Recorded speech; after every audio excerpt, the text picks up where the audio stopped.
हो पजी भाऊ हा अगा का जेवण दिलास का एक नंबर तुझ्या आजीच्या श्राद्धाचा एवढा खतरनाक का काही सांगूसच नको बया.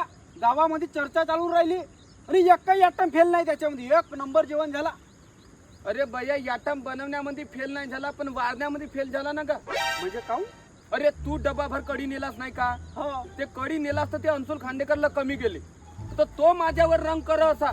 माझ्या घराकडचा घर म्हणा कार्यक्रम ना मला कढी नाही झाली म्हणा. कायच्या जेवण दिलं बे यानं म्हणा. त्याच्या अंगणामधून माझा पाईप गेलाय पलाटात. हो तो नळाचा माझा पाईप आणून फेकलं माझ्या घरी. ते माझी गाडी त्याच्या दरवाजात होती तर माझ्या घरी आणून ठेवलं. माझ्या घरी कोणती वस्तू आणून ठेवायचा नाही म्हणा. माझ्यासारख्या माणसाला कढी नाही दिलास म्हणत तू. अगा तर मला आवडते म्हणून नेलो का मी कढी. अरे पण तसा नाही म्हणत आण होमा भाऊ. आज मला सांग तुझी माझी पटते. हो माझ्या आजाचा सरा तुला मी जेवायला बोलवलं. बरोबर तू आपल्या हिश्यात जेव्हा आपल्या हिश्याची कढी पेन घर आलं जा.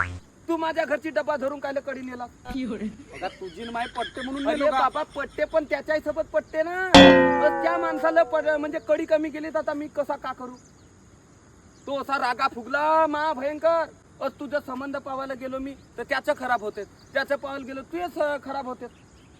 मग हा माझा आजाही नाही का. मा दिमाग खर्च करून राहिला. मा आजाच खरी गुन्हेगार आहे. हा कायला आतापासून मेला म्हणतो मी. आता हा मेला फालतू मध्ये ना येते सरादाची डंडिंग लावून ठेवलं. ते संबंध खराब होते सरादापासून. मग अरे याला बोलवा का त्याला बोलवा. तिकडे भात कमी गेली भाजी कमी गेली. आलमचा विचार येते. झगडं लावून गेला झगडं लावून. आता दुसऱ्या वर्षी डब्बा धरून नको येतो माझ्या घरी. घरी सांगतो आपल्या हिच्याचा जेवतो भाऊ. रागाला येशील तर चालल.